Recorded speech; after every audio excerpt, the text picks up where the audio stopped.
Salut tout le monde, c'est Just Matt. Mathieu pour les intimes. C'est un joke, mais c'est mon nom, c'est Mathieu, c'est ça. En fait, je viens prêcher aujourd'hui quelque chose, un petit message en fait qui vient me toucher. Puis je pense que c'est quelque chose qui est important à savoir pour tout le monde dans le fond. Puis ceux qui sont sur ma chaîne, je sais que c'est pas tout le monde qui peut être chrétien nécessairement. Il y en a qui le sont, il y en a qui le sont pas. Il y en a qui sont croyants, il y en a qui n'ont pas encore la foi de ça.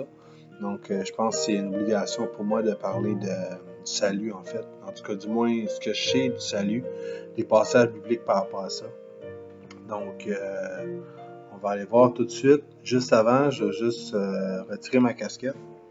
Parce que c'est ça, dans 1 Corinthiens 11:4, ça dit, je vais juste le trouver, ça sera pas tellement long. 1 Corinthiens 11:4. Ça dit « Tout homme qui prie ou qui prophétise la tête couverte déshonore son chef. » Donc son chef, mon chef à moi, c'est Jésus. Donc c'est sûr que c'est ça. Donc c'est pour ça que j'enlève ma casquette. Ensuite de ça, qu'est-ce que je fais aussi? C'est que c'est ça. Donc si je reviens au message, dans Romains 10, 9 à 10, Romains 10, 9 à 10, qu'est-ce qu'il y a dans Romains 10, 9 à 10? Romains 10, 9 à 10. Ça dit, si tu confesses de ta bouche le Seigneur Jésus, et si tu crois dans ton cœur que Dieu l'a ressuscité des morts, tu seras sauvé. Car c'est en croyant du cœur qu'on parvient à la justice, et c'est en confessant de la bouche qu'on parvient au salut, selon ce que dit l'Écriture. Quiconque croit en lui ne sera point confus. Il n'y a aucune différence en effet entre le juif et le grec, puisqu'ils ont tous un même Seigneur, qui est riche pour tous ceux qui l'invoquent, car quiconque invoquera le nom du Seigneur sera sauvé.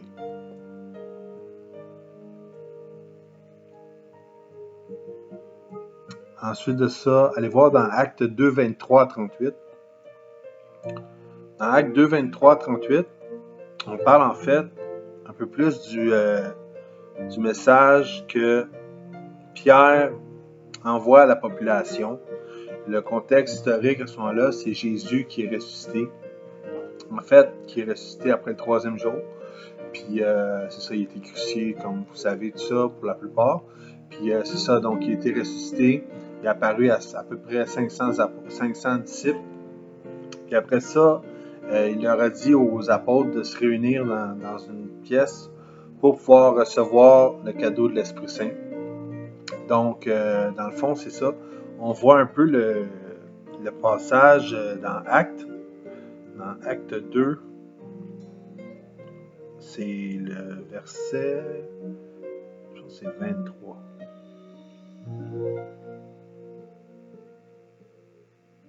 C'est ça.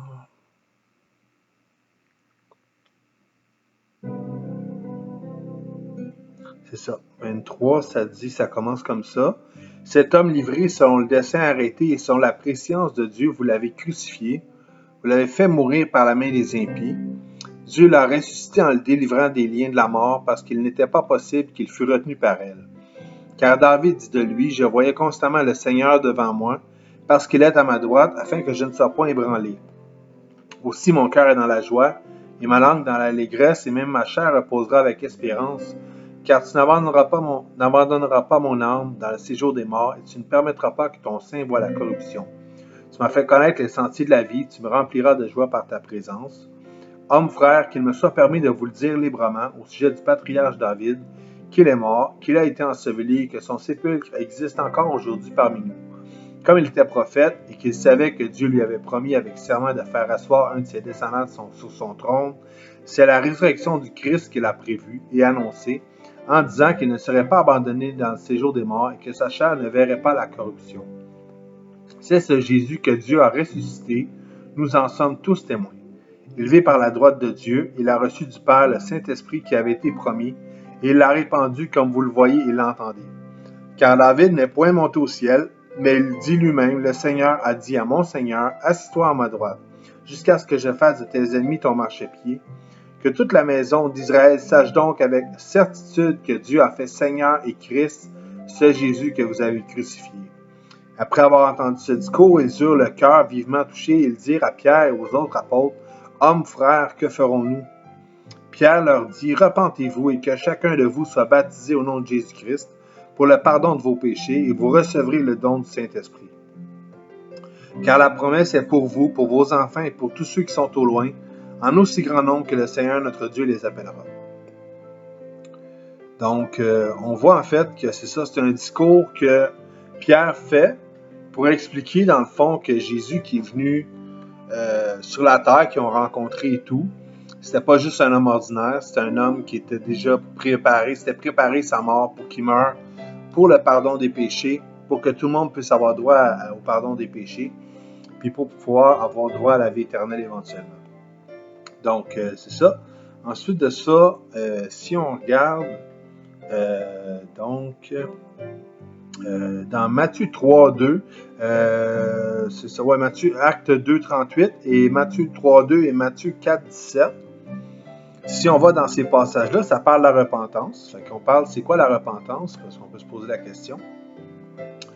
Matthieu, la repentance, 3.2. Matthieu 3.2. 3.2. Il disait, repentez-vous car le royaume des cieux est proche. Ça, c'est Jean-Baptiste qui parle, en fait, qui est un prophète du Nouveau Testament. Le prophète qui annonçait la voie pour Jésus, tout ça. Donc, lui dit, repentez-vous car le royaume des cieux est proche. Puis si on va dans 3.24, pas 3.24, 4, pardon, 4, 17. Matthieu 4, 17. Dès ce moment, Jésus commença à prêcher et à dire, repentez-vous car le royaume des cieux est proche. Donc, on voit que Jean-Baptiste a prêché la parole de repentez-vous. Puis Jésus a prêché la parole de repentez-vous aussi. Donc, on voit que c'est vraiment quelque chose qui est très, très important pour Jésus, comme pour Jean-Baptiste. Mais on veut savoir, ce qui est important de savoir, c'est quoi la repentance? C'est quoi la repentance? C'est quoi repentez-vous? Qu'est-ce que ça veut dire exactement?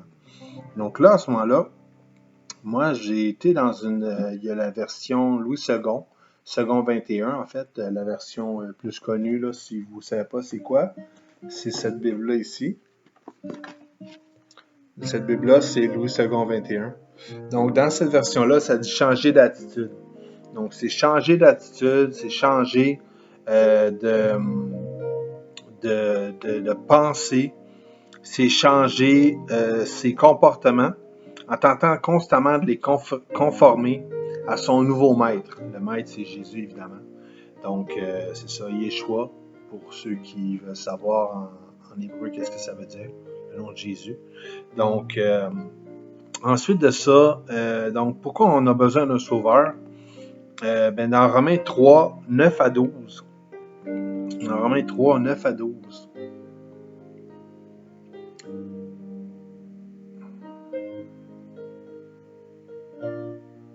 « 9 à 12, ça dit « Quoi donc, sommes-nous plus excellents? Nullement, car nous avons déjà prouvé que tous, juifs et grecs, sont sous l'empire du péché.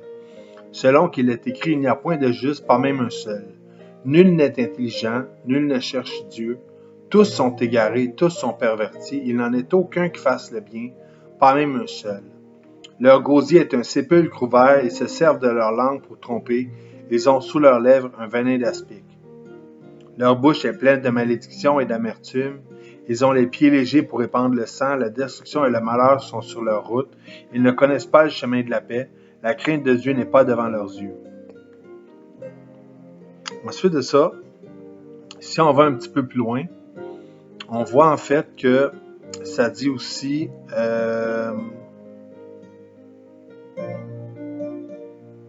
OK, je vais revenir dans ce passage-là. Dans Romains 3, 23. Romains 3, 23. 3, 23. On lit. Car tous ont péché et sont privés de la gloire de Dieu. Donc ça, c'est la raison pour qu'on a besoin d'un sauveur. Aussi, évidemment, si on a péché puis on est privé de la gloire de Dieu, mais ce qui nous attend, en fait, c'est que si on n'a pas Jésus dans notre vie, c'est l'enfer qui nous attend. Donc, le lieu de tourment éternel, en fait, où je veux que personne aille, évidemment. Puis c'est ça, donc ça, c'est de ça que Jésus nous sauve, en fait. Ensuite de ça, on est sauvé. Comment on est sauvé exactement? Bien, on est sauvé par la grâce. Donc, on va voir un passage là-dessus. 24, Romains 3, 24, ça dit « Ils sont gratuitement justifiés par sa grâce, par le moyen de la rédemption qui est en Jésus-Christ. C'est lui que Dieu a destiné par son sang à être pour ceux qui croiraient victimes propitiatoire afin de montrer sa justice parce qu'il avait laissé impunis les péchés commis auparavant au temps de sa patience afin, dis-je, de montrer sa justice dans le temps présent de manière à être juste tout en justifiant celui qui a la foi en Jésus. » Donc, on est justifié par la grâce et par la foi. Donc, la grâce, c'est ça qui nous sauve en fait. La grâce, c'est un cadeau immérité de Dieu. Ça veut dire que c'est un cadeau, on méritait l'enfer, mais la grâce fait que dans le fond, Dieu nous donne un cadeau. Le cadeau, c'est la vie éternelle. Donc, il nous donne en fait le pardon de nos péchés aussi. Ce qui fait qu'on ne mérite pas ça, mais il nous donne quand même. Puis, ça vient parce qu'on a la foi en Jésus. On sait que Jésus a vécu sur la terre. On sait que Jésus est venu sur la terre pour expier nos péchés par rapport à la croix. Autrement dit, à prendre les péchés sur lui, à la croix, puis vraiment de faire qu'on puisse avoir une chance de pouvoir se sortir de cette vie de péché, cette vie de faute, d'erreur, de problèmes qu'on a eu, de difficultés, de dépendance, de souffrance, tout ça. Je ne dis pas que ça va être une vie facile après, au contraire, c'est une vie qui n'est pas évidente nécessairement, mais en même temps, ça nous permet d'avoir droit à une seconde chance. Donc ça, c'est ça le salut en fait, je pense. Si je peux l'exprimer d'une façon plus relaxe, c'est un peu ça. Puis sinon, après ça, ben, c'est sûr qu'il y a le baptême. J'avais déjà parlé de ça dans une autre de mes vidéos. Puis c'est ça. Donc ensuite de ça, si vous regardez dans Jean 3, ça parle de l'accession. Ben, Jean 3,16, vous connaissez le passage. Beaucoup de monde connaît ce passage. On voit ça un peu partout. John 3,16, tout ça. Jean 3,16, ça dit « Car Dieu a tant aimé le monde qu'il a donné son Fils unique, afin que quiconque croit en lui, donc tout le monde qui croit en lui, ne périsse point, mais qu'il ait la vie éternelle. » Donc, c'est la question de la foi. Puis ensuite de ça, la foi demande une obéissance. Pas juste la foi, pas juste une foi juste comme ça, sans changer notre vie, mais c'est une repentance, donc changer notre vie, changer notre façon de se comporter et tout, nos pensées, vraiment de faire un 180 degrés, puis après ça, de devenir conforme à ce que la Bible enseigne, puis d'obéir à sa parole le plus qu'on peut, même si c'est difficile, puis c'est vraiment de développer un réflexe de repentance, donc de constamment vouloir changer, de s'examiner nous-mêmes aussi. Examinez vous-même pour voir si vous êtes toujours dans la foi. C'est ce que Paul dit aussi dans ses écrits. Puis c'est ça. Donc si on regarde dans l'histoire de Nicodème, ceux qui connaissent l'histoire, c'est un pharisien en fait qui vient de nuit. Puis il vient voir pharisien, c'est des dirigeants en fait de la religion à l'époque en fait qui était dominante, qui dominait le peuple. Puis ces gens-là étaient des gens de loi, des gens qui étaient connaissants dans la Bible, tout ça. Puis il la mettait en pratique, il disait aux gens de la mettre en pratique, mais il avait la difficulté à la mettre en pratique eux autres mêmes. Puis donc il mettait des fardeaux, donc il mettait un poids plus lourd sur les gens qu'eux autres mêmes. Donc il faisait plus les gens faire les choses qu'eux autres mêmes le faisaient. Puis c'est ça, donc lui était un pharisien qui était plus honnête que les autres. Donc, il est venu voir Jésus, même si c'est de nuit, il est venu voir Jésus quand même. Puis après ça, on va lire le passage là-dessus. Ça dit, comment cela se fait? Nicodème lui dit, ça c'est dans Jean 3, à partir de 1. Mais il y eut un homme d'entre les pharisiens nommé Nicodème, un chef des Juifs, qui vint lui auprès de Jésus de nuit. Et il lui dit, Rabbi, nous savons que tu es docteur venu de Dieu, car personne ne peut faire ces miracles que tu fais si Dieu n'est avec lui. Jésus lui répondit, en vérité, je te le dis, si un homme ne naît de nouveau, il ne peut voir le royaume de Dieu. Nicodème lui dit, comment un homme peut-il naître quand il est vieux? Peut-il rentrer dans le sein de sa mère et naître? Jésus répondit, en vérité, je te le dis, si un homme ne naît d'eau et d'esprit, il ne peut entrer dans le royaume de Dieu. Ce qui est né de la chair est chair, et ce qui est né de l'Esprit est esprit. Ne t'étonne pas que je te dis, il faut que vous naissiez de nouveau. Le vent souffle où il veut, et tu en entends le bruit, mais tu ne sais d'où il vient, ni où il va. Il en est ainsi de tout homme qui est né de l'Esprit. Nicodème lui dit, comment cela peut-il se faire? Jésus lui répondit, tu es le docteur d'Israël et tu ne sais pas ces choses? En vérité, je te le dis, nous disons ce que nous savons et nous rendons témoignage de ce que nous avons vu, et vous ne recevez pas notre témoignage. Si vous ne croyez pas quand je vous ai parlé des choses terrestres, comment croirez-vous quand je vous parlerai des choses célestes? Donc, on voit que, justement, Nicodème, il est assez honnête pour poser la question à Jésus quand même, puis il veut savoir la réponse. Puis on voit dans le fond que Jésus lui répond, il faut naître de nouveau. Donc ça fait partie du baptême, c'est le baptême par immersion.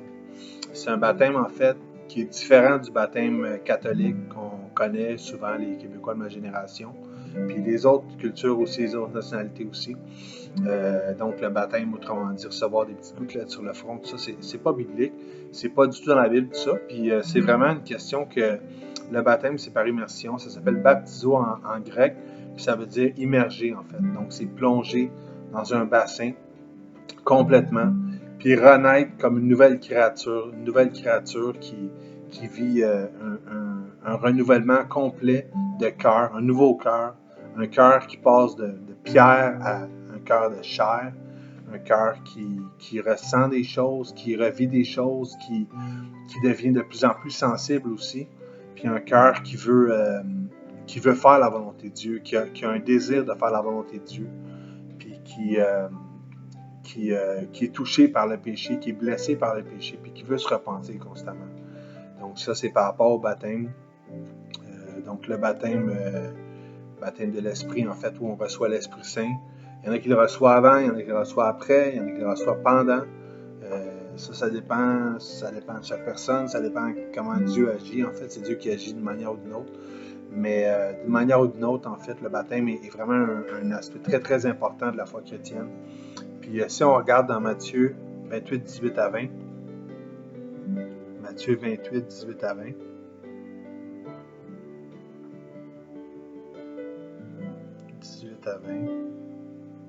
ça dit, Jésus s'étant approché, c'est juste avant qu'il meure, en fait, pour ressusciter après, mais en fait, c'est ses dernières paroles avant qu'il meure. Donc, il dit, Jésus s'étant approché, leur parlant ainsi, tout pouvoir m'a été donné dans le ciel et sur la terre. Allez, faites de toutes les nations des disciples, les baptisant au nom du Père, du Fils et du Saint-Esprit, et enseignez-leur à observer tout ce que je vous ai prescrit. Et voici, je suis avec vous tous les jours jusqu'à la fin du monde. Donc oui, il y a une première étape, en fait, d'accepter Jésus dans son cœur, de le confesser de sa bouche, pour qu'il soit notre Sauveur puis notre Seigneur. Mais notre Seigneur, en fait, on rend Seigneur Jésus devant les hommes et devant les anges par le baptême, en acceptant de se plonger dans le baptême par immersion, devant témoins, en fait. Pas besoin que ce soit devant plein de témoins, devant une grande église ou quoi que ce soit, mais au moins quelques témoins qui sont fervents dans la foi. Puis ces gens-là vont noter comme quoi que tu as été baptisé, tout ça. Puis c'est vraiment un baptême au nom du Père, du Fils et du Saint-Esprit. Puis on baptise des disciples. Donc on ne baptise pas quelqu'un qui est pas dans la foi ou qui marche pas dans la foi, qui marche pas en obéissance, en fait. Je pense que c'est pas une question que la personne elle a juste confessé Jésus de sa bouche, de son cœur, mais qu'elle fait rien d'autre. C'est pas ça. C'est pas une personne comme ça qui est éligible au baptême. C'est une personne qui vraiment a commencé à marcher une vie de repentance, une vie où elle veut obéir à Jésus. Elle n'est pas parfaite, mais elle veut obéir à Jésus. Puis cette personne-là est prête à se faire baptiser. Puis à ce moment-là, elle devient une nouvelle créature. Puis la nouvelle créature, on le voit dans, juste le trouver, ça c'est dans nouvelle création peut-être. Je vais regarder si c'est création. Créature peut-être. On va regarder. Nouvelle créature, Colossiens je pense. Non, pas ça. Non, ce serait Galates, non, Corinthiens. Oui, c'est ça. Dans 2 Corinthiens 5, 17, ça dit, si quelqu'un est en Christ, il est une nouvelle créature. Les choses anciennes sont passées. Voici, toutes choses sont devenues nouvelles. Donc, c'est ça la nouvelle créature, c'est que tu deviens une nouvelle créature en Christ. Ce que tu faisais auparavant, ce que tu voyais auparavant, ce qui te motivait auparavant, ce qui te drivait, si on peut dire ça comme ça, devient une nouvelle réalité. Si tu étais quelqu'un qui haïssait les gens, tu veux commencer à apprendre à aimer les gens. Si tu étais quelqu'un qui volait ou qui faisait des crimes, tu veux commencer à te rendre droit devant la justice, tu veux commencer à te rendre droit devant Dieu, tu veux commencer à vivre une vie intègre aussi, tu sais. Si on parle par rapport à moi, tu sais, j'ai vécu une vie difficile par rapport à la santé mentale, tout ça, pour ceux qui me connaissent. Puis, euh, j'ai j'ai- j'ai vécu à un moment donné une repentance. Ma repentance, c'est une repentance où j'ai compris, en fait, moi, comme j'ai dit dans un autre de mes vidéos, j'étais quelqu'un qui faisait à ma tête tout le temps, qui était rebelle et tout, malgré le fait que j'étais croyant et tout. Puis à un moment donné, bon, j'étais dans l'erreur, j'étais aveuglé en fait. Puis quand je suis rentré dans l'autre église, à la chapelle, tout ça, euh, j'ai vraiment compris que je voulais vraiment changer ma vie, que je voulais devenir droit devant Dieu, puis que je voulais arrêter de me rebeller. Puis je savais qu'il fallait que je fasse un move, puis que je donne ma vie, que je redédicace ma vie à Jésus, tu sais, mais que je le fasse dans la compréhension de la grâce, puis dans la compréhension que vraiment je méritais l'enfer, tu sais, parce que ça, c'est quelque chose que je comprenais pas, que je méritais l'enfer, donc je comprenais pas l'idée de sauveur dans mon ancienne vie, tu sais. Tandis que maintenant, je comprends plus, puis je sais que je méritais l'enfer, tu sais, par rapport à ma méchanceté et tout, puis ça m'a pris du temps à le comprendre. Puis c'est ça, donc depuis ce temps-là, maintenant, c'est différent, ma vie est changée. Je ne dis pas que je suis parfait, loin de là, mais j'essaie tout le temps de me concentrer à aller un peu plus, pousser la parole un peu plus vers les gens, puis essayer de moi-même constamment aimer plus le monde, même si c'est difficile, parce que je ne suis pas quelqu'un qui aime les gens facilement. Je ne suis pas approchable facilement non plus, malheureusement. Je suis quelqu'un qui a eu beaucoup de blessures dans ma vie, puis ça fait que je me suis protégé beaucoup, beaucoup, beaucoup. Mais c'est pas par méchanceté, c'est plus par protection personnelle. Donc, c'est ça. Donc, c'est un peu le message que je voulais vous apporter aujourd'hui. Donc, j'espère que ça va vous faire réfléchir. Puis, n'hésitez pas à laisser des commentaires en bas. C'est ça. Donc, merci beaucoup. Au revoir.